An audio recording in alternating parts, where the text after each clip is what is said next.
Excellent! Hi everyone, and welcome. Welcome to the second half of Awesome Hardware, show number 27, I believe, right? 27? Yep. Yes. That's right. This is show 27. That's right. We're absolutely ecstatic that you guys are joining us right now. If you're watching live, big old Johnsons to you, welcome. And if you're watching in the future, then if you want to watch us live, you should tune in to twitch.tv/awesomehardware on Tuesday at about 5:30 p.m. Pacific time. Indeed. Because Kyle and I both do this show, we split it in half. Kyle has already done his first half of the show, so if you haven't watched that, go check it out on Kyle's channel. In the meantime, though, my half of the show is going to contain some absolutely scandalous and just extremely grotesque. It's gonna be all kinds of crazy going on here. In the meantime, though, if you are interested at all in purchasing a shirt, a mug, or a glass, such as these fine pint glasses that we have here, Imperial pint glasses, you can check out my store, which is store.paulshardware.net, or you can check out Kyle's store, which is awesomesaucenetwork.com/store. Indeed. And there you will be able to purchase those things. I did want to make a quick note that Yes. I am almost sold out of all of the CPU cooler shirts. Really? They are almost all sold out. I need to restock them again. That's these right here. I'll probably be doing that within a week or so, a week or two. I'll be restocking those, but there's only a few sizes left. You should do So, like Nintendo does, buy them now. or PlayStation or Xbox, and like just intentionally leave them at a shortage. Really build up demand, and then bring Yes. them back at like $50 a pop. Or like how Disney does, where they'll release a movie, like like Little Mermaid, and then it'll be gone, like Right. off the shelves for like It's 10 like, years. Suddenly we ran out of this movie. We can't make it anymore. I also have shirts and stuff over on store.paulshardware.net. Is this just my Wi-Fi? Just to make sure. That's just your Wi-Fi. Okay. Yeah. Just making sure. We're definitely live. Okay, cool. Although, Sweet. whoops, I should have that up. Chat should be visible, not just a bunch of file folders. Hey. Okay. Cool. But yeah. So check out our stores, and if you happen to purchase a shirt or anything else while we are live, we're gonna give you a little shout out. Yes. I do have one quick Johnson from Barry. Thank you very much for picking up a Barry. Nothing Special Awesome Sauce Battery logo shirt. Thank you very much, Barry. Beautiful. That's actually a double Johnson for Barry. Johnson! Double Johnson for Barry. Hey. Cheers to you, sir, and cheers to all you guys who are joining us and watching the show. Well done. Thank you, Barry. But wait, that's not all. But that's not I also got to hand a Johnson out to James. Jimmy Johnson to you, sir. Jimmy Johnson. There you go. And then we already said Johnson to Steve, right? We said Johnson to Steve. And So. On Kyle's half of the show, we had Johnsons going out to Steve and Simon and Yes. Axel and Amy. So we want to maintain those Johnsons as well Yep. going forward. It says you're streaming to Paul's channel, not Awesome Hardware. Oh, did I stream to the wrong channel? You're right. I only have 7 viewers. This whole thing been going wrong. Did I click the wrong How did that thing? happen? Maybe. I bet I clicked the wrong thing here. Yeah. You, Paul, you Paul guy, you. Bear with us, guys, for the 7 of you who are watching us. I'm just kidding. I mean, I commend your loyalty to Paul's Hardware. All right. If you're, I'm not. We're not going to restart though. No. We're going to use this. gonna So go thanks straight to into those of you guys who are watching Paul's Hardware. But we're about to cut and we're going to rebroadcast. You're right. I clicked the wrong thing. We're going to go back to Awesome Hardware. Thanks to you guys for watching the beginning of the show. Streaming. All right. We have frames encoded. Hello, everyone. We're back. Again. All right, so if you missed the first 5 minutes of the show, it's because we were accidentally broadcasting it to my Twitch channel, There we go. Paul's Hardware, instead of the Awesome Hardware Twitch channel. We're not going to bother starting over for you guys. If you're watching in the future, you already saw it because I'm gonna combine those all together and everything. One of the many perks of tuning in live. but yeah, is you that- to experience all this with us. These random snafus that happen when I right. click the wrong streaming thing. Okay. I bet I tweeted too, so people are probably replying to me being like, yeah, Rooster. Thank you, Rooster, For the heads up. for the heads up. Streaming to the entirely wrong channel. Okay. It's all good. We're back. All right, I have a couple more announcements to get through though. Yes. We have a giveaway going on right now, you guys. This is a Epic 4-way giveaway between me and Kyle, as well as Dimitri and Eber from Hardware Canucks, as well as Jay from JayzTwoCents. we're giving away, along with Fractal Design. We cannot leave Fractal Design out of this. Of course, they're really the spirit. So here's what you get. You get the Define S case like that, right? You get a Edison M 750 watt power supply. The one winner will get these things, yes. And you get a $1,000 Amazon gift card.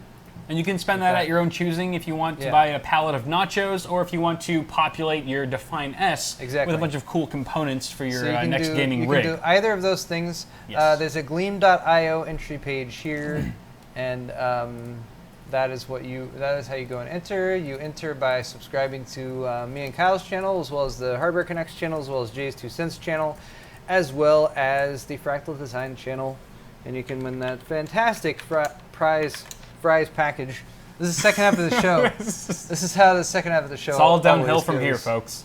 Already losing. And if you happen to win this epic giveaway and you get that $1,000 gift card, make sure to use my Amazon affiliate code when spending. Of course, no, you gift should card. use my Amazon affiliate code. Hey. What if they're like, screw you, we're using Linus? I know, right? They very That's well. what they're gonna do. They probably are. They're gonna use Linus's Amazon code. Expected.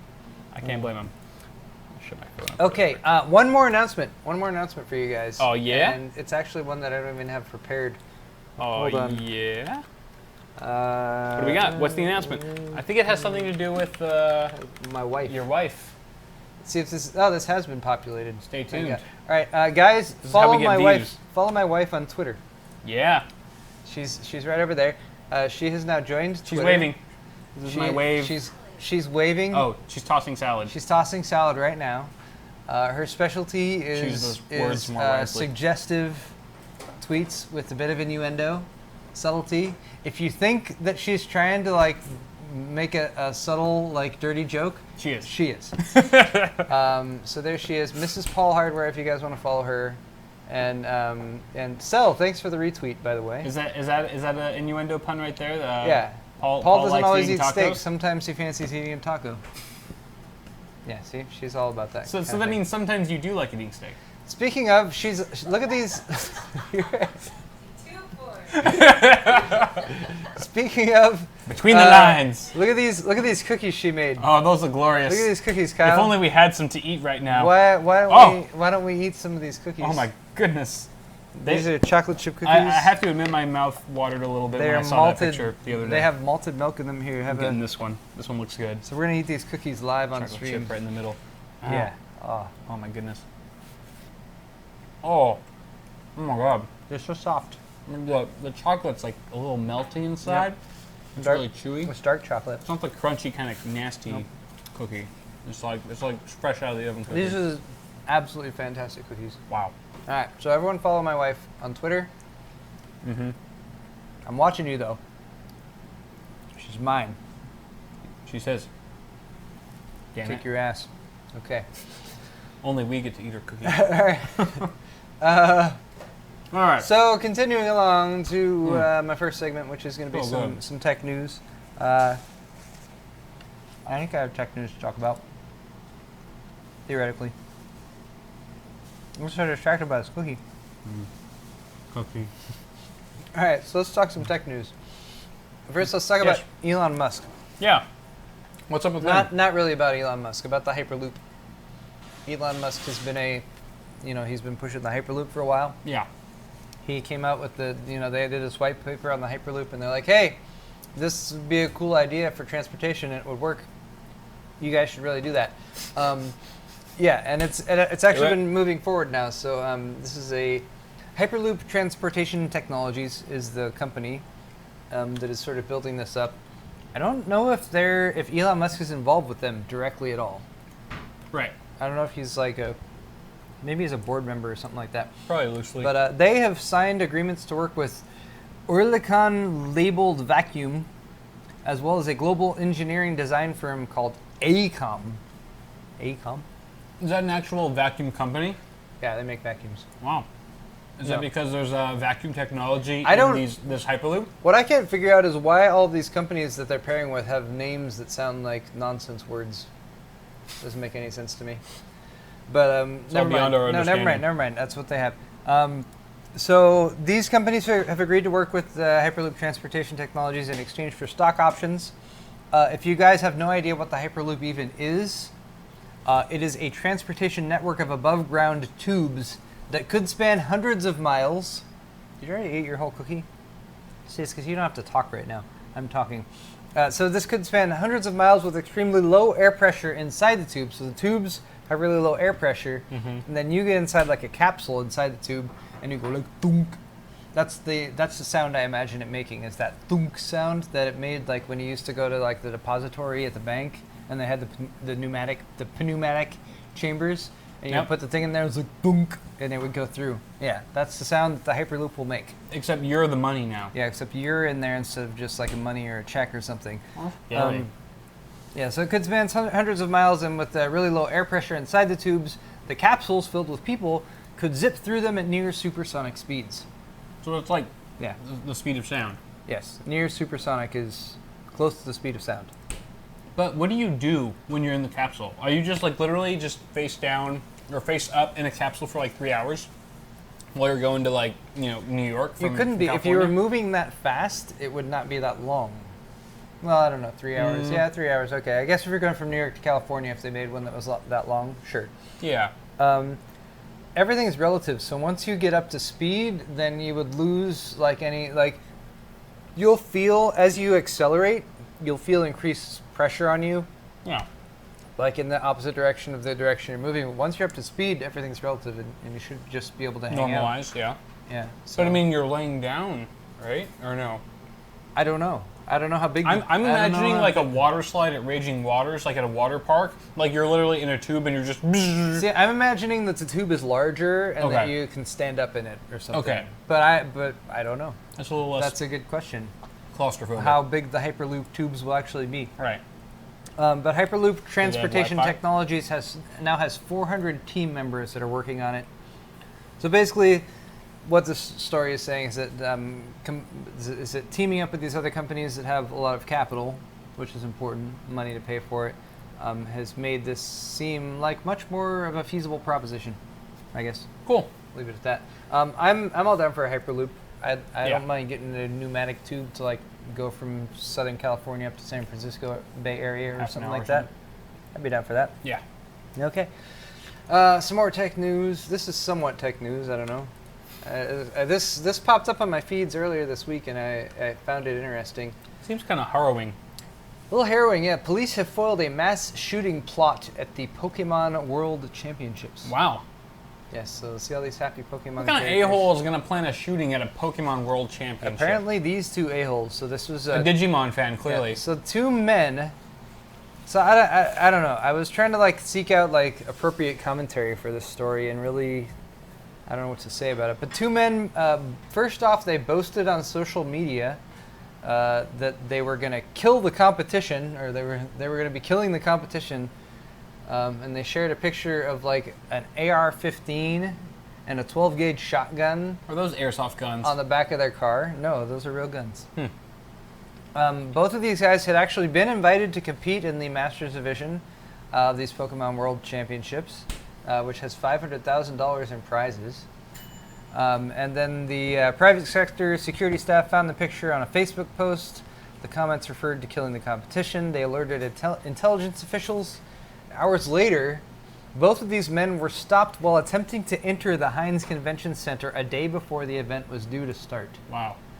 And then the police looked in their cars and they found these weapons with all of this ammunition. Wow. And basically from everything we can tell here, these two absolute assholes and morons were intended to shoot up the Pokemon World Championships. And this just goes to show how violence in video games, like Pokemon... This is really all Pokemon's fault. Yeah, it's because Pokemon is so violent. Yeah, it's all about, That's the direction fighting. we're supposed to go with this? It's about violence. But no, I mean, I'm glad these guys were idiots. Yeah. And that they were caught before they were able to do anything terrible. If you're going to kill someone, don't post about it on social media. Don't give them advice, Kyle. You're right. And besides, no one watching our show would do anything remotely like that. That's why it's safe for me to say. Yeah, you're right. It's safe. It's safe. But still, we shouldn't be giving people I'm advice. making a satirical comment about how ridiculous this all is. The absurdity of it all. Yeah. It's a come on. It's Pokemon World Championships. Come on. Anyway, don't bring weapons to events. Video game tournaments. Video game tournaments. Right. Or any public event. Let's move on. Hexus.net article. This is Intel, who has launched an LGA processor upgradable 5x5 motherboards. Look at that. Look at that right there. Yeah. This is a new form factor. Smaller than Mini ITX. So we got you got your ATX. Yep. You got your micro ATX. Yep. You got your Mini ITX. Yep. And you got your 5x5. Oh snap! It doesn't really fall. I mean, Mini ITX is already kind of in it. It's like, hey, you guys use A, we use I. This one's like, no, we're a 5x5. We primarily don't even use any letters at all. All right, so this is the smallest socketed board standard that Intel is trying to push here. Itty bitty ITX. It's 29% smaller than Mini ITX. The board dimensions here are actually 5.5 inches by 5.8 inches. So are you eating another cookie? Yeah. I've barely eaten any of my first one. Wow. You're missing out, sir. You got 2-channel SODIMM slots right here. And M.2 or a SATA connection, or probably both. Now, it looks like you get an LGA socket. So you can replace the CPU in there, but which is not something you can do with an Intel NUC board. That's correct. Which is slightly smaller, but so it's BGA. Here's a comparison of Mini ITX on the left, and then a 5x5, and then a NUC. Yeah. And then a Mini Lake, and they even went down to the compute stick level in this one. So, yes, you're right. It's smaller than Mini ITX. It's bigger than like the boards they use in the NUC or something like that. You're using SODIMMs, so the like memory that you would use in a notebook. It has a fixed CPU location, XY coordinates, for where the CPU is on the motherboard. That's important for like systems integration, or like if you're mass producing something with a specific like cooling solution for it, especially for a small form factor. That's important. You might notice there's no PCI Express on this one though. That's like the big. It's like if you're an enthusiast and you're looking at this at all, you were excited up until then. Yeah. Now, granted, we have heard some pretty positive things about the Skylake integrated graphics, but they're still not going to be anywhere as far as like comparing to a discrete card. So that's where like my interest in this kind of started to fall off a little bit. Sure, a 5x5 board, DIY. You can make your own system. It's socketed, so you can choose what processor you use and all that kind of thing. It's just there's zero expansion as far as PCI Express. Right.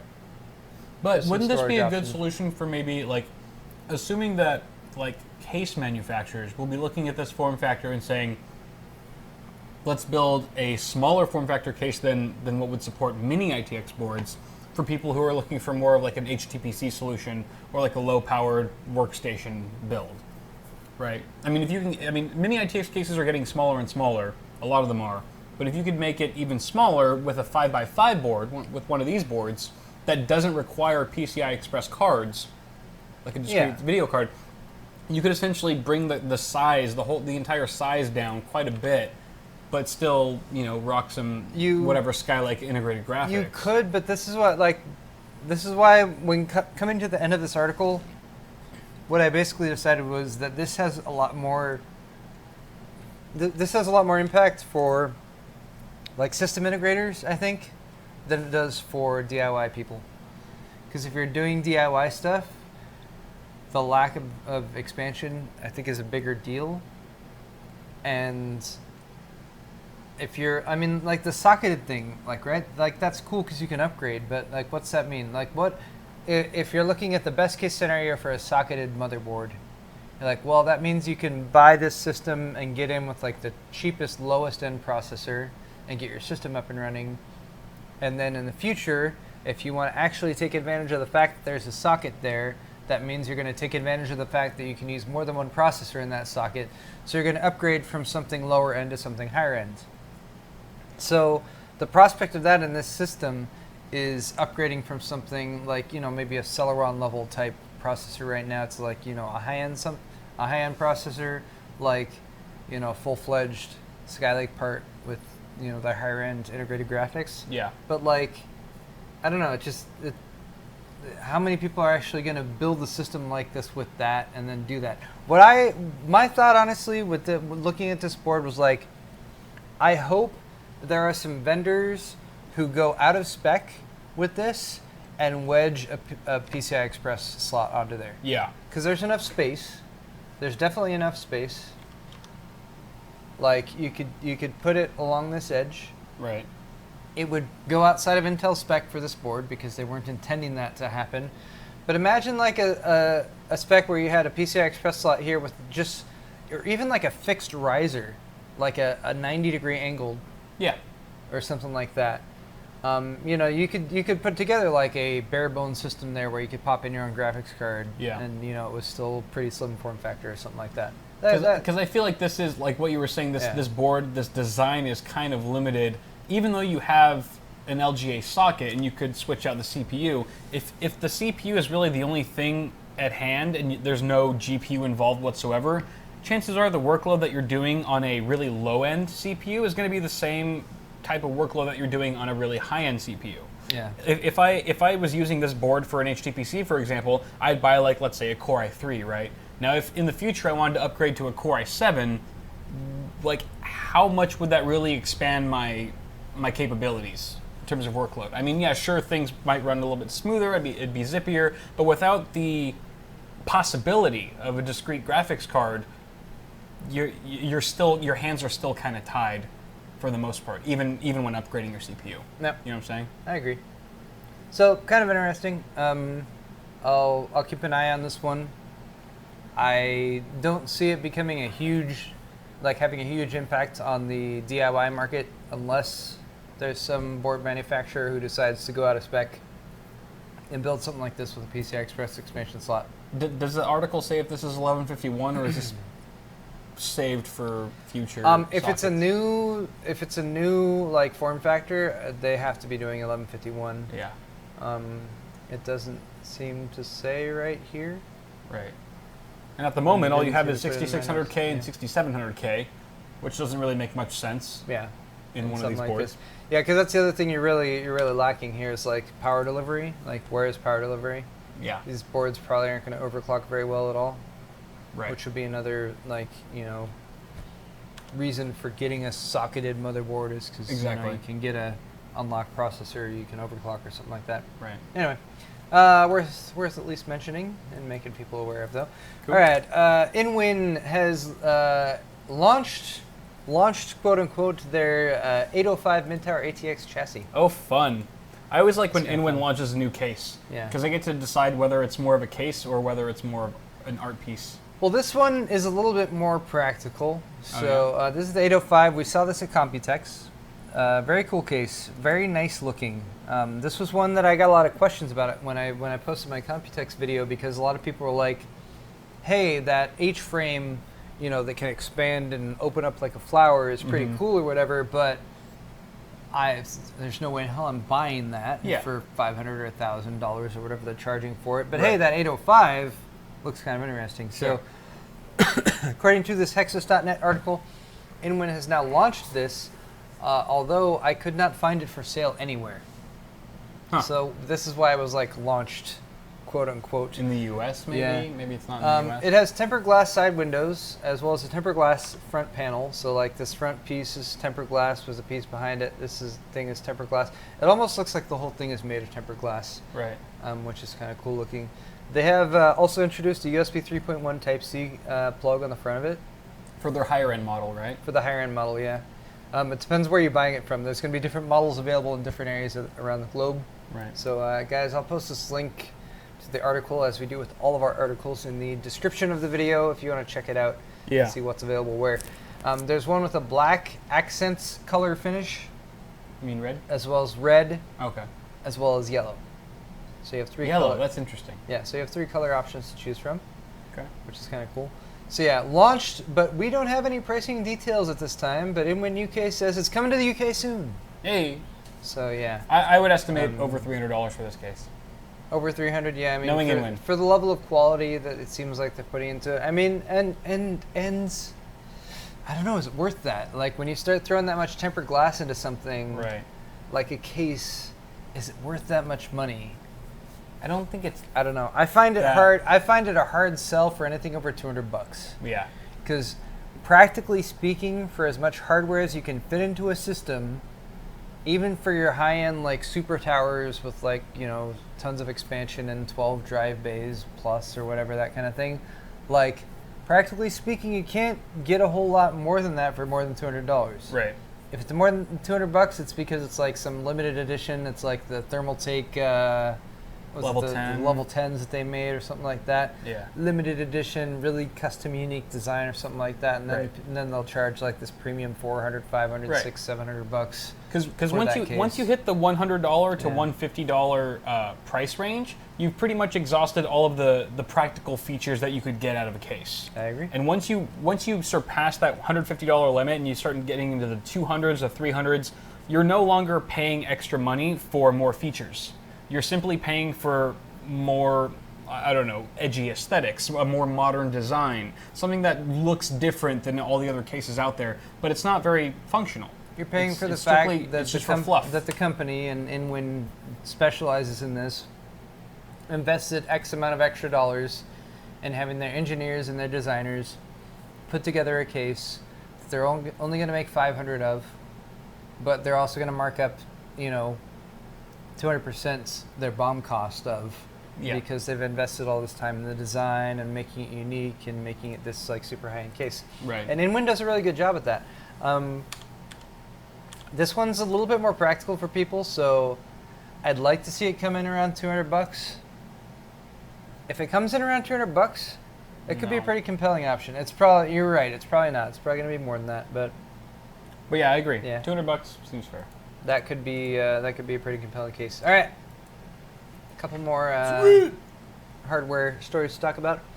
HAMR technology. Getting hammered. HAMR is heat-assisted magnetic recording hard drives. All right, so hard drives, right? People are all about like, well, hard drives are old now. We want SSDs. Yep, sure. Well, this article is all about how Seagate is like, no, we're using HAMR. We're back. Or heat-assisted magnetic recording to make these hard drives better, make them save more data, make them more data density.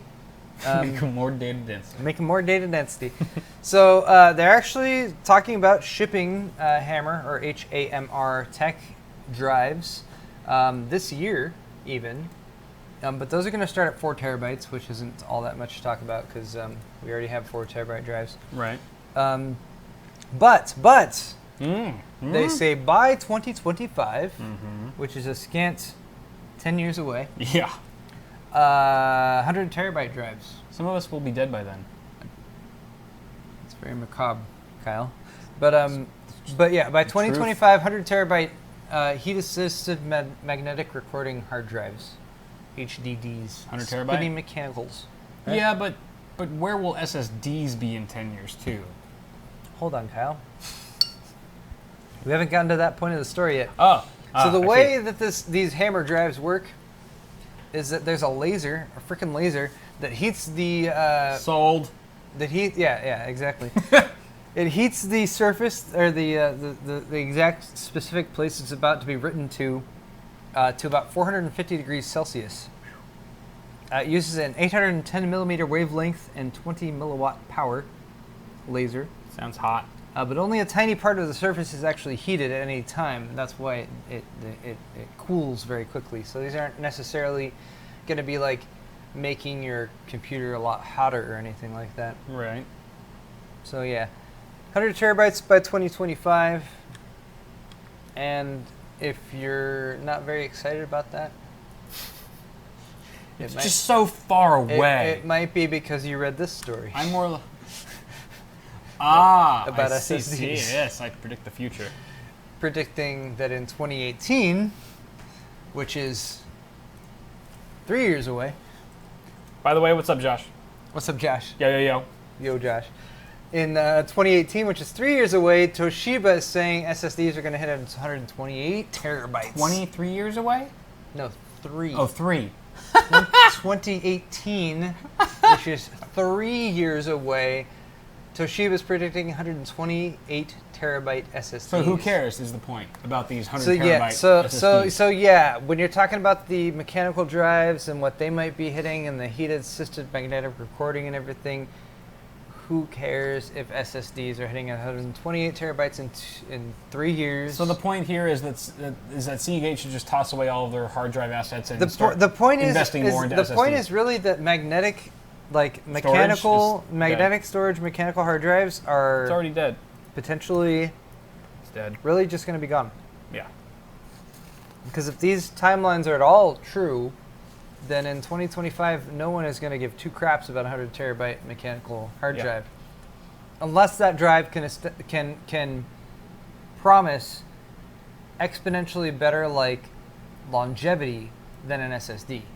But hard drives have not been able to prove that at this point, and especially when you're looking at like the 3D VNAND and the stacking that they've been doing with that. Right. The durability of the SSDs has also been greatly increasing. So indeed. Anyway, so yeah, hard drives suck. That's what I'm concluding from this article. Who needs them? Toshiba's working on quad level cell QLC NAND flash memory. Oh, very fancy. As well as BICS, which is called bit cost scalable memory. Bit cost scalable. I don't know what that means. Toshiba in the house. I don't know what that means at all. Bitch slapping everyone, man. This is all 3D NAND flash technology, though, that they're making better for more data density and faster speeds, and also reduced costs. Non-volatile memory. You can see this little chart here.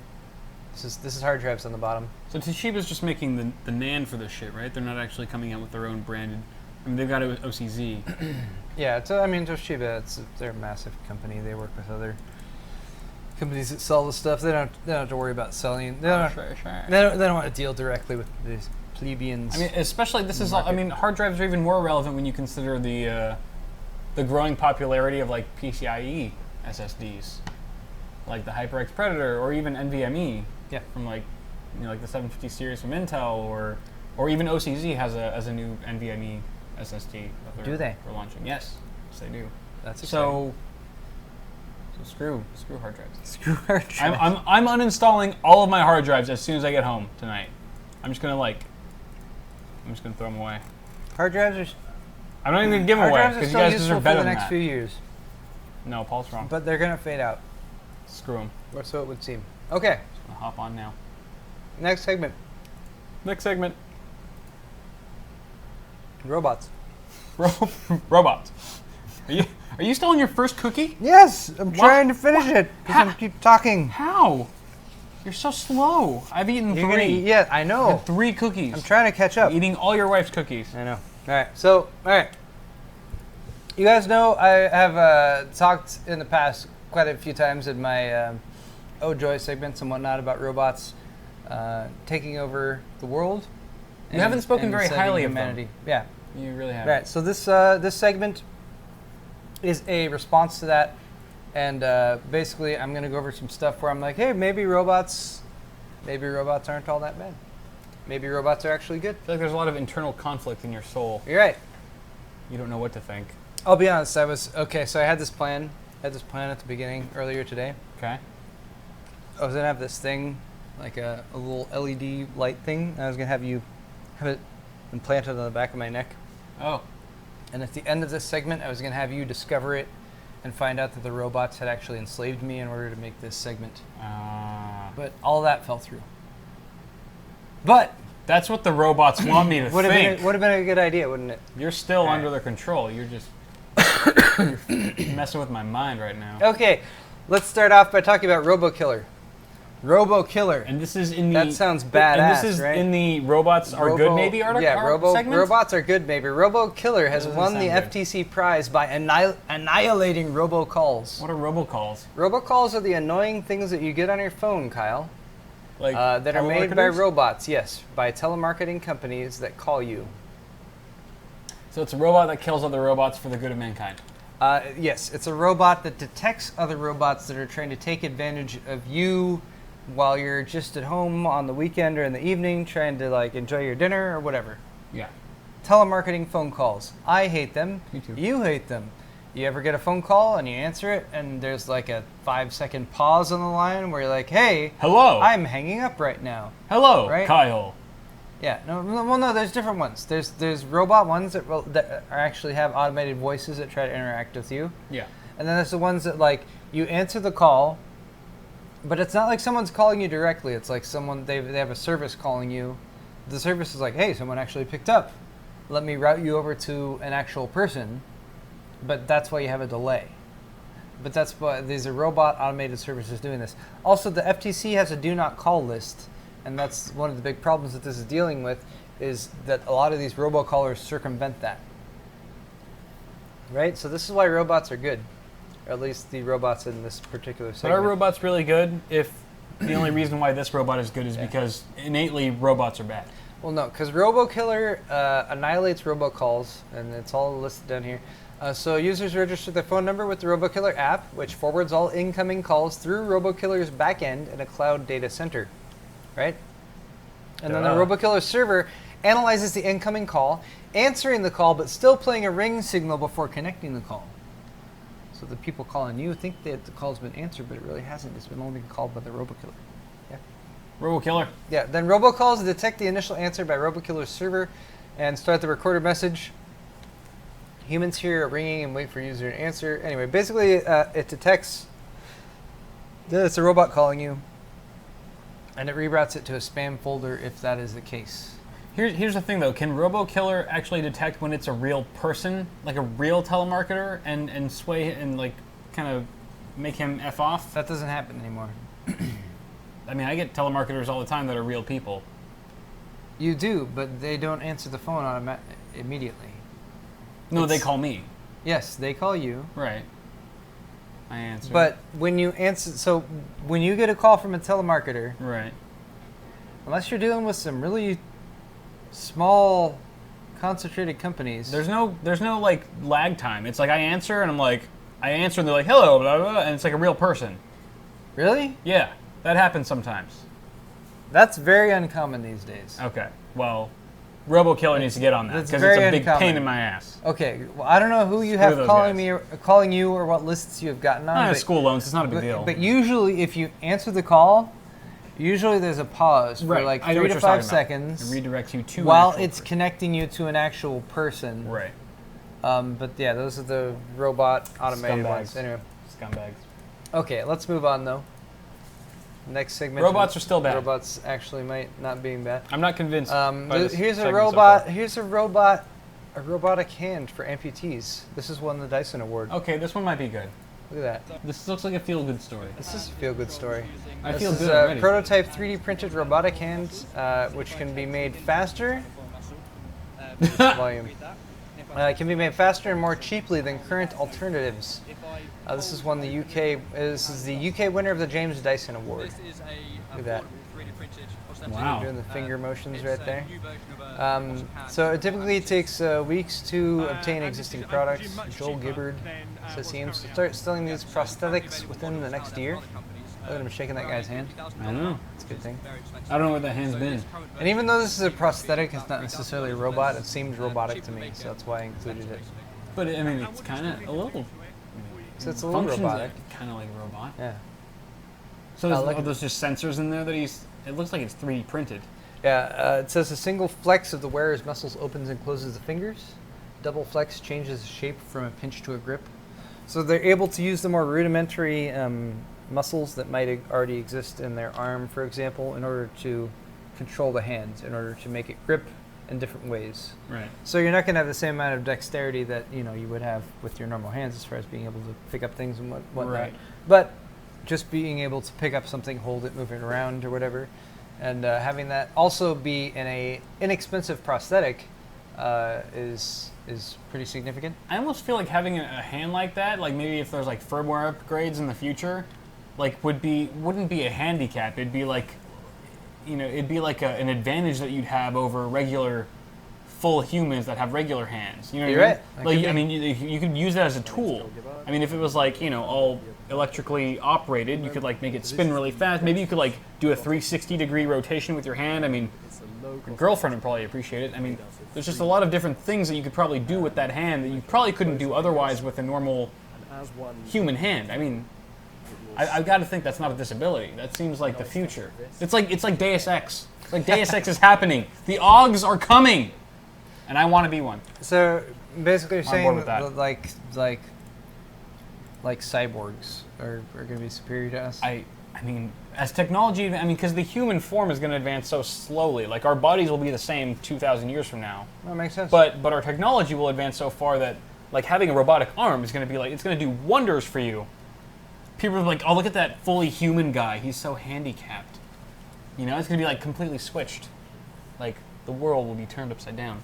I agree. I feel the other guy has no robotic limbs. How sad that he has to live like that. He can't whip cream with his own hand. It's like, at what point will you, like, because neither of us have any sort of cybernetic implants or augmentations or anything like that. No. Like, I wish. At what point will you feel that there's another option but to do that? And get yourself, like, upgraded cyborg. Yeah. You need to do cyborg yourself. Right. It'll be as common as getting circumcised. But. And a lot more fun. All right. That's right. The main takeaway. Third story to talk about here in my robots are good maybe segment. Yep. Very extremely popular news segment. Robots have learned how to make pancakes. Oh, this is definitely the robots pinnacle have used articles from WikiHow. robotic growth. WikiHow. So he actually learned. He picked up the article from WikiHow and ran with it. Researchers at a European project are teaching robots to use written text to learn how to perform tasks. So this is a video. Okay. It's going to explain everything. Pancakes. Generalized pick and place for robots in a household environment. Look at this robot. I want one of these robots in my household. Eventually, Paul. Eventually. Look at that. I mean, you just be like, robot, make me the sandwich. The robot would make me a sandwich, would Brett. make you the sandwich. I have to make a sandwich almost every day. But you wouldn't have to. Because I'm like, it's lunchtime, and then I could be like, robot, you do that. Look at his mouth. It looks like he would eat it. Wait, there was a dude who just came in right there. Yeah, that's not... Are they trying to gloss over that? Oh, they're cheating. This dude just comes in and like does something? Look at that. What is that? That's... What did he do? Hacks. He put something on this griddle. They thought the time-lapse would shield our eyes. Motions are performed based on known environment geometry planned dynamically. Look at he's got a nice flourish though. I will say he's holding the spatula way up and he's like, I am about to cook the fuck out of this sandwich. You know what? They really should have put a chef's hat on him. I think that would. A chef's hat really would have been. Completed. He's got kind of. He actually looks like a Samsung SSD right now. He's got that orange square on his head. Yeah. That's what kind of stands out to me. Multiple positions are tried. I don't know what he's talking about. Okay. Let's jump forward here. Okay. Oh, he's got. Why does his mouth keep moving? Why does he? What is he talking about? I don't know. Who is he talking to? He's a psychotic robot. The end of this video is very boring. I want to see more of this robot. These robots. Yeah, why does their mouth keep moving? I don't like. It's like a grasshopper. You know how Maybe, grasshoppers have like the little. I think it's scanning. It must be scanning up and down. It's like a robot or something. I don't like that. The robot's chewing gum. That's exactly what he's doing. All right. Anyway, so the point is the robots have learned pancake technology. I think that's what it comes down to here. And that's why robots are good, maybe. And that's why perhaps robots might be good. If they can make you some pancakes and make me some breakfast in the morning, I'll say, hell yeah, robots are good. But in this case... Make me some nice crispy bacon. In this case, it's with the help of some random dude who comes into your video. Yeah, I don't know where that dude is, though. I don't want him in my house. Anyway, robots are good, maybe. It would have been great if like that guy had like tried to help him, and then like the robot just destroyed him. Like the robot just zapped him, filled him full of lead. It's just like just becomes this like crispy blackened husk. You know, turns the guy into the pancake. All right, brilliant. Okay, what the hell are we talking about now?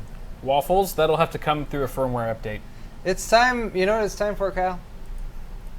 It's time for our sponsor spot. Yay! Sponsor spot. Yay! Sponsor spot. And you've got this. Do you need this? We do. We kind of do. All right. So our sponsor is Gigabyte. I'm very nervous to handle this because it's very. We have already shown you guys. Yeah, be careful with that. We've already shown you guys some unboxings and some close-up looks at this Z170X Gaming G1 motherboard. Right there it is. There's the box for it. It's beautiful. And I have received a couple requests. Actually, about this motherboard, specifically to do an overview of it, and I haven't done that yet. But do it now. I'm not going to let that stop me from do it now. Sharing a little bit of additional information and then maybe a closer look at this motherboard with you guys. So this is the G1, the G1 gaming motherboard.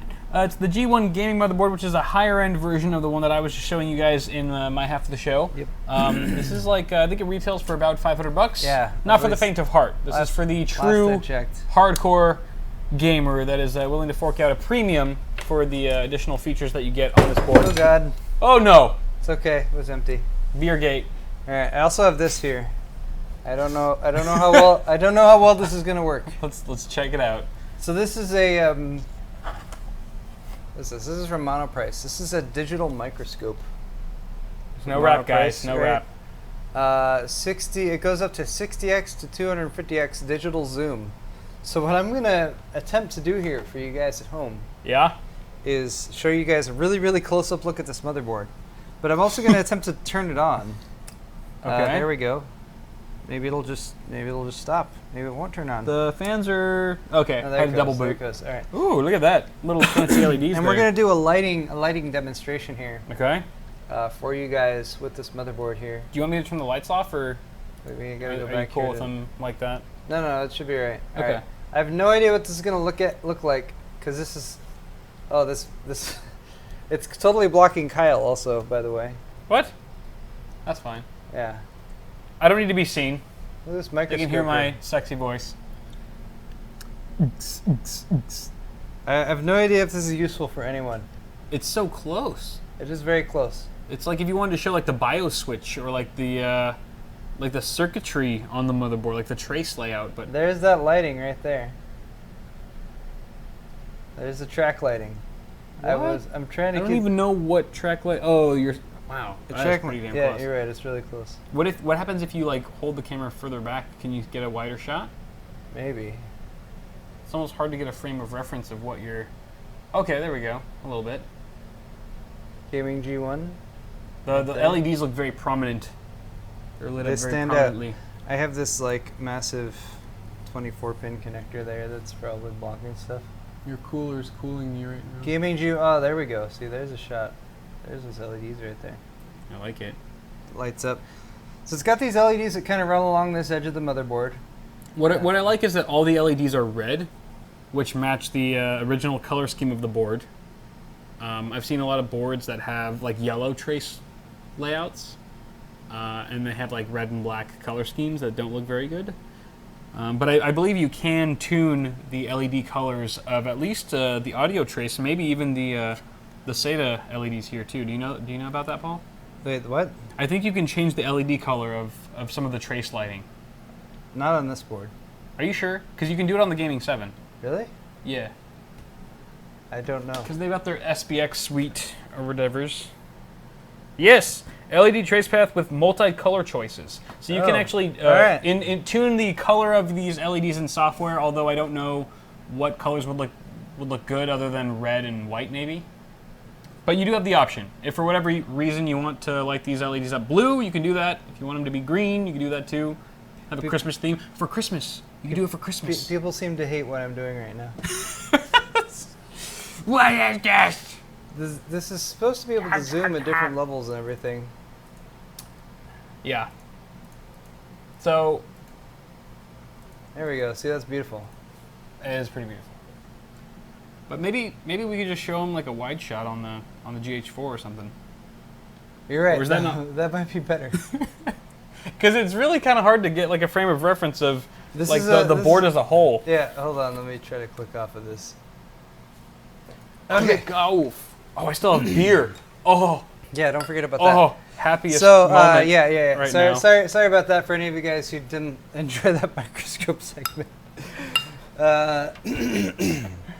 Microscopes, turns out, aren't the best medium to show off computer hardware. There you go. Now you can see the red LEDs. Don't use a microscope, folks. That edge. And there's also more LEDs up at the top. It's very intense. Along here. Even the debug LED is red. You got the surface-mounted power right there. People getting seasick. Uh-oh. Sorry, guys. Okay. But yeah, it's a nice board, I guess is what I'm trying to say. It is pretty nice. And I really hope that has shown you a very, very slightly better look at some of the LEDs on there. What happened? It just lit up more all of a sudden. Oh, I just noticed you've got an M.2 drive in there too. I do. Which one is that? M6E. Flex Store. Nice. Yeah, I wanted to give it a little bit more boost. Noise. Turn off. Okay, it's off now. All right, so a little LED demo for you guys, in case you're wondering how it might look inside of your case. That was perhaps a less successful sponsor spot than some of the ones we've done in the past. It's okay. It's all right. Sorry. Next week, Paul will have a full-length 2-minute wrap for all of you guys. Yeah, that he'll be laying down. That's my plan. On some fat beats. All right, it's time for Swordfight. Swordfight time. All right, so what the hell are we even discussing with Swordfight? I don't know. What are we talking about, Paul? Windows 10. That's what we're talking about. Okay. Let me get my straw poll. Does this have anything to do with their privacy issues that they've been having lately? It does. So Windows 10 is out now. It's been adopted by quite a few people. Yes. And there's been positive stuff about it, but I'm posting a straw poll in chat right now. Okay. You guys click on that and you go vote on the straw poll. Because the question we're asking for the first question of Swordfight is, are privacy issues keeping you from upgrading to Windows 10? Because I'll be honest, as I've looked at Windows 10, those are the things that stand out to me the most as reasons to potentially not update. Right. I was listening to Jerry, a.k.a. Barnacle, rant quite a bit recently about, for example, just the way that the Windows updates have operated as far as the way that they've... They seem somewhat insidious, I will say. Yeah. Because like the update that made that little pop-up start happening for Windows, hey, you should get Windows 10, you should reserve your copy. Right. Like that thing, for example, was originally an optional update, but then they switched over and it became a mandatory update. Right. And it's become really difficult to get rid of some of these like annoying like pings that you get about updating Windows 10. And yeah. I mean, I understand on the one hand them really pushing people to adopt it, but the flip side to that is that they have set up a lot of the defaults on the operating system to collect a lot of information from you and what you might be doing and what you might be searching for, and Cortana, right. The questions you might be asking and the things you might be searching for. Yeah. To collect data on you to allow Microsoft to maybe feed you more relevant ads is like the kind of innocuous way of describing it.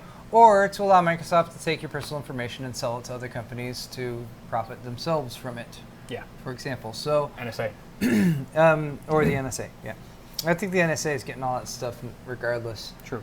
But yeah, so how much of this has gotten broadcast along with just the whole like, hey, you should upgrade to Windows 10 thing? And how much of it has impacted you guys as far as thinking like, well, the free upgrade thing and everything might be kind of appealing to me, but I don't know if I'm into this whole data sharing thing. Yeah. So Kyle, which side of this would you like to start on? I will opt for the no data sharing, and I don't trust Microsoft with any of my data. That's why I use Google Apps. Wait, what? So you're saying you're going to go with yes, you don't trust Microsoft? Yes. Okay. What are you going to go with? Then I guess I will go with no. I upgraded it already. Cortana's awesome. We already talked to her earlier tonight. Going out this Friday. She sang us a song. It was lovely. All right, so why don't I trust Microsoft with any of my data? Well, it's the same reason why I wouldn't trust any big company with personal private information. I don't really believe that them having full, uncompromised access to all of my data will really prove for a better user experience for me personally. I've lived most of my life using operating systems that do not gather my personal data 24/7, and I've had no problems with that. I think Microsoft might be using the more finer tuned or customized experience of their UI as an excuse or a means of trying to gather more data for you that they can then sell to other companies, as you were mentioning. I just don't really see a need for it. I think with specific applications that might benefit me with having my personal data, they can request that on a case-by-case basis, and I will let them know. Yes, this application is fine. You can use this particular set of data, but as like an end-all decision, I don't think that they should just have access to all of my personal information, all the things that I'm asking Cortana, or all my search queries, just to kind of make a more wholesome experience on Windows 10. I don't think that's the right way to do things. Obviously, most people agree, because that's why we're having this whole debate in the first place and why it's so controversial. Privacy is a very important thing, especially on a computer, where you literally kind of make a digital copy of your life, and you put it onto this machine. And for an operating system to take that data and upload it to the cloud, where God knows where it goes after that, is kind of a scary thought. And I think a lot of people still don't understand what they're getting into when it comes to this sort of thing, and I think maybe Microsoft is trying to exploit that just a tad. So that's my thought. Okay. On the flip side to that, if I may argue in the other direction, I think people have become spoiled.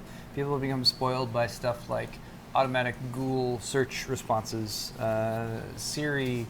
I mean, Siri is obviously the competitor to Cortana, but just that idea that you can use Google Now or Siri or something like that to say, like, hey, here's a question. Here's a simple, basic question that I'm asking, and through the power of the internet, you're able to go out, hunt down the response to that question, bring me an answer back, and display it in front of me. And I think people are used to that in such a way that they've actually sort of started to lack they've lost track of like how these search engines are actually able to obtain that information, and they're able to do that by by logging of metadata, by the use of big data, as it's called, in order to like aggregate the millions of responses from millions of people, and like, oh well, this many people asked this question, we gave them this many different options for the responses, and the vast majority of them said this was the proper response. That's big data, and that's companies taking not necessarily personal information about you, but general information about you in the aggregate to allow their databases to use the complex algorithms to come up with the responses to questions that you might ask. And if you want the type of technology in the future that you see in these movies and whatever about the future, and you saying like, hey, blah blah blah, like my little digital assistant, and the digital assistant says, here you go, here's the response. You're not going to be able to get that level of precision in the replies without the mass collection of data. And I think really when it comes down to it, people just have to trust these companies. They're collecting this data. They're not collecting it on the individual level. They're collecting it on the mass level in order to get general ideas for responses rather than necessarily tracking every single individual thing you do. I don't think the companies are all about that. You put of course, that's why you're wrong. That's full of shit, though. That's all you're wrong. All right, let's see what you guys think, though, about this particular question. Are privacy issues keeping you from upgrading to Windows 10? Don't trust them. Nope. Apparently, no. Wow. All right. It's because Cortana has a sexy voice. That's the only reason. Cortana does have a sexy voice. If Cortana sounded like she did, and she sang us a song earlier. I was really impressed. Sound with like the some song old she hag, sang. then the survey would be completely different. All right. I'll marry you. Yes. Obligatory Linux option ringing in there down at the bottom. I'm single, boys. Shout outs to the Linux users out there. Yeah. But still somewhat close here in the I upgraded already, and yes, I don't trust Microsoft at all. Yeah, I mean, personal data is important. Personal information is important. Keeping privacy is important. Yeah. But what are you going to do? How can you get personalized responses without providing some personal information? Yeah. If you're not willing to provide that personal information, don't expect the same experience that other people get when they're providing everything on the line. But it would I think it'd rub a lot fewer people the wrong way if Microsoft seemed more upfront with the installation of Windows 10 about what they were collecting and provided a more transparent method for opting out. Yeah, that's reasonable. Okay, next up on Swordfight, cell phones. Kyle already discussed this on his half of the show, which is the Galaxy Note 5 and the stylus, and how you can install you can reinsert the stylus backwards, and that basically damages the phone, breaks the phone's functionality. So make sure you're inserting your segment, your member, in the right way to avoid any kind of permanent damage. Oh, kids. Wait, I think Let this be a life lesson that you've learned here on Awesome Hardware. Instead of copied. Uh-oh. Is this right? Nope. Back. Okay, sorry. Copy. All right, so make sure you're putting it in the right way. Here's a question. All right, this is Parenting 101 with Here's the next question for you guys. Cell phone accessories, right? Yes. We have cell phone accessories like styluses, and I've grouped watches in here as well. Uh-huh. Are these even useful, and do we even need them? Since you chose the first round, I'm going to say no, that people who use those things are douchebags. You need to say that, yes, I use my stylus to tap replies on my watch all the time, and you need to argue for why that is a good thing. And you get to go first. Go for it, Kyle. Okay. Why are styluses and watches good? Because everyone's using their fingers these days, and it's like, I don't want to be that guy who's just like, wow, that's just another dude using his fingers to touch his Apple Watch. I want to be the dude on the subway that's seen by everyone on the subway that's using a fucking S Pen. Have you ever seen somebody use a stylus on a watch, a smartwatch? Smartwatch? No, but if I did, I would kill him. No, actually, no. I'm arguing against this. You're right. No, but I would admire him, whoever did, because for his forward thinking, and just how progressive he is, and just wow, he is so like light years ahead of anyone else in society that I've ever met. Because that's who I want to be. I want to be that guy. Because if you're not using a stylus on your smartphone or your smartwatch, even, why are you alive? Why do you even exist? Is the real question. That's a good question. I'm out. Okay, I will argue against that by saying no, and I think people who use those things are douchebags. That's the end of my argument against that. And I know you guys haven't had a whole lot of time to respond, but we're gonna see the responses anyway.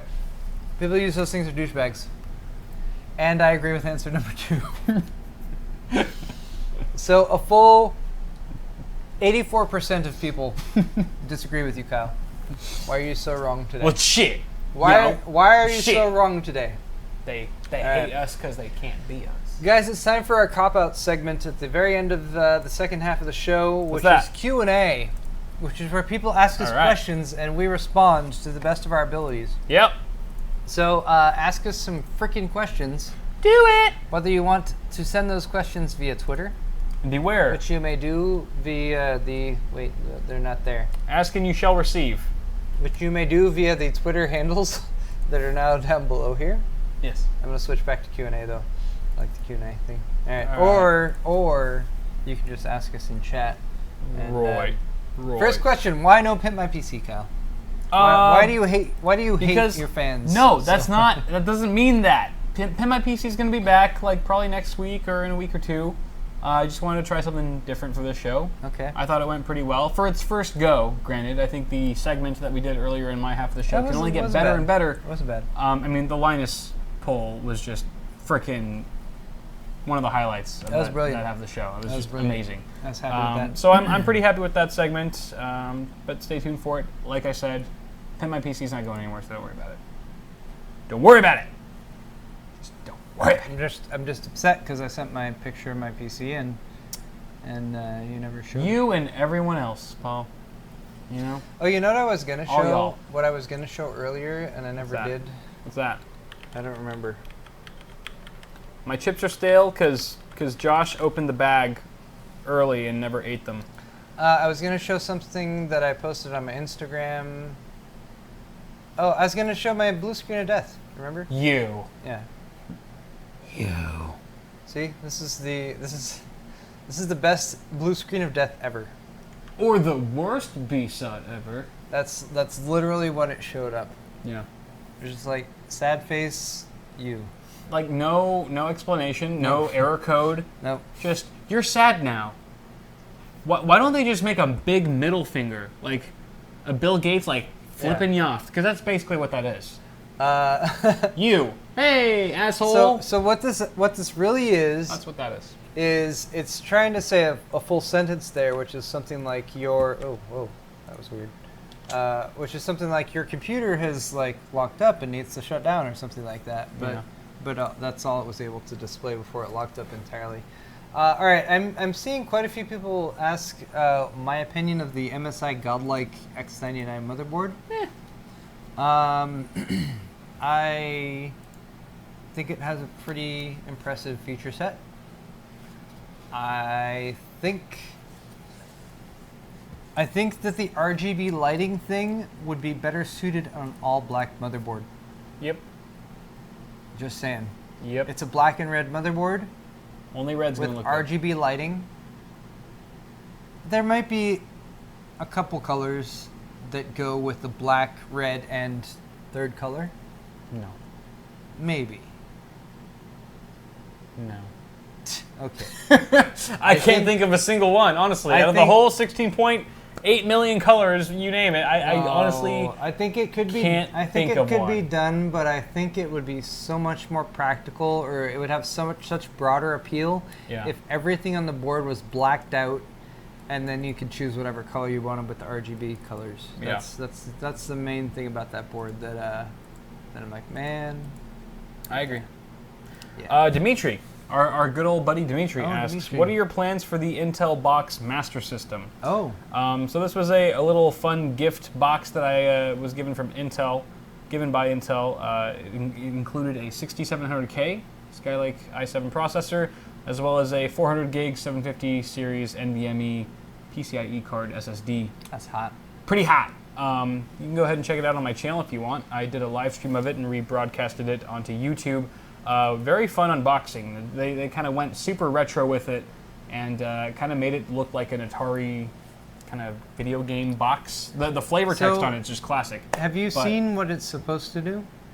Yes. Because I watched your I got video. it to work eventually. Oh, so you did get it to I did get it to work eventually. And I unlocked it, and it's just I briefly explained that on the stream. You punch in the I skipped Intel through the screen. So yeah, you punch in the Intel chime, and then it unlocks for you. Yeah. I watched Wendell did an unboxing of it on the Tech Syndicate channel. Yeah. Fortunately, because the batteries in my unit had come out and they couldn't be put back in at the time, so my chime didn't work. Fortunately, the actual lock mechanism is like 1 centimeter of plastic that I was able to just kind of like lift up over the edge that it's caught on and take the whole thing off. But I don't know what I'm going to do with it yet. I know I'm going to be benchmarking the 6700K. I do have a system build planned for Skylake with a pretty sweet motherboard that you guys should probably get a kick out of.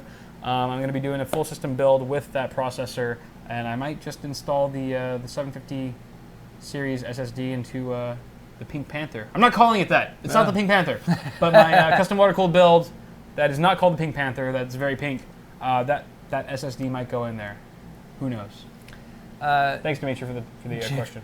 Jerry Neutron asks, will you guys change your names to DJ Paul and Juicy K now that you're officially in the rap game?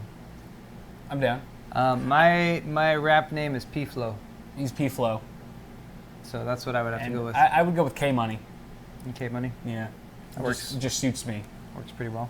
Because it's ironic. Neo _1_1 asks, will you be performing more Moboscopies?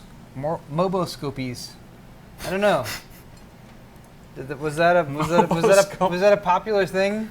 Thumbs up in chat if you like the microscope motherboard segment. Thumbs down. I think it was making a few people sick. Thumbs down if you vomited. Because it's so close. This is the first time I've attempted something like this. I mean, it can get fairly close. I don't know what the full resolution is. I don't think like motherboard presentations is what it's really intended for. Yeah, I think it's more for like it's. I mean, it comes with like this plate, you know, like that you can put stuff on, with like measurements on it. I want to take it out of the box. I don't know. This is all like what resolution is it? It can't be. I don't know. It's 1600 by 1200, so it says. Huh. Oh no, that's maximum snapshot. 640 by 480. 640 by 480 is the video capture resolution, so that's probably why it was not quite as good as it could have been otherwise. But yeah, sure. We got a few thumbs downs. We got a few anal probes. Anal probes. We got a few tacos. I don't know what tacos mean. Do we have a favorite beer that you've tried on the show since we've started? I'll say that Devil 666 one that I had the night that I got like pretty toasty here. That one was, I mean, it had the double whammy of like it was tasty, but it also like hit you pretty hard. Pretty. Would you strong. say it possessed you? It did. So that that one kind of stands out to me. It's just memorable. Yeah. As well as being tasty or whatever. I don't know about me. I've had some good stouts on the show. None of them come to mind though. Yeah. Can't really think of them. Probably because they were that strong. It all just blends together. Yeah. All right. Do you think Microsoft will learn their lesson and create Windows 10.1? Asks Joe Kostka. Microsoft right now seems to be having a very successful Windows 10 launch. Yeah, it's nothing like Windows 8.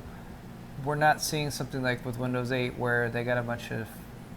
I mean, they're getting some pushback from the people on the security side of it and like how much information is being shared and whatever, but as far as people who are just like, yeah, heck yeah, I'll go for that for free and install it right now, they're getting a much better uptake, which is to be expected since they're saying like, sure, it's free, just upgrade. You got Windows 7, just upgrade, it's free. Yeah.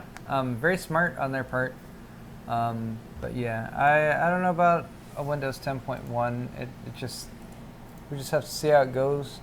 And how many people actually push back on the whole thing.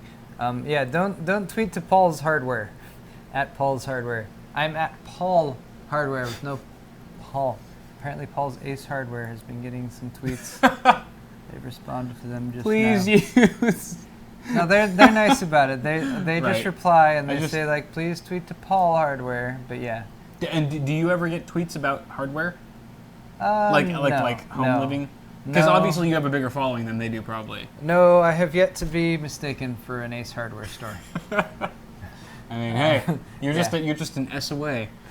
But quick Johnson shout-outs before we end the show here to Ryan for picking up a CPU cooler shirt. Thank you very much, sir. Really appreciate it. Oh wow! Wait, we got. You got. I also have a Johnson out to Matthew. Matthew, big Johnson to you, my friend. Hey. And wait, did I already say James? I always forget how far back I went. Did I say? No, I did. I said Jimmy. Yeah. Jimmy Johnson. Okay, so hey James, you get another Johnson. Damn. But Matthew, thanks for hopping in there and getting yourself a what did you get? Oh, a black logo shirt.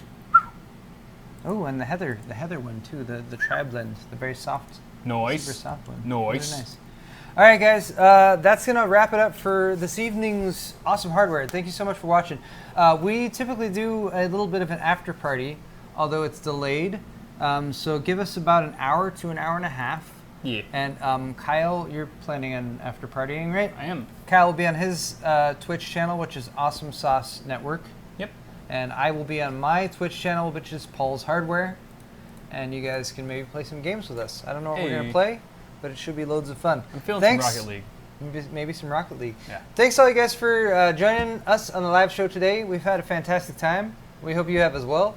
Don't forget to hit the like button, and we'll be back again next Tuesday at 5:30 p.m. Pacific time on twitch.tv/awesomehardware if you want to join us live. Other than that, subscribe to our channels and check out our regular content that we do during the week. It's absolutely fantastic. Goodbye. That's the end of the show. See you.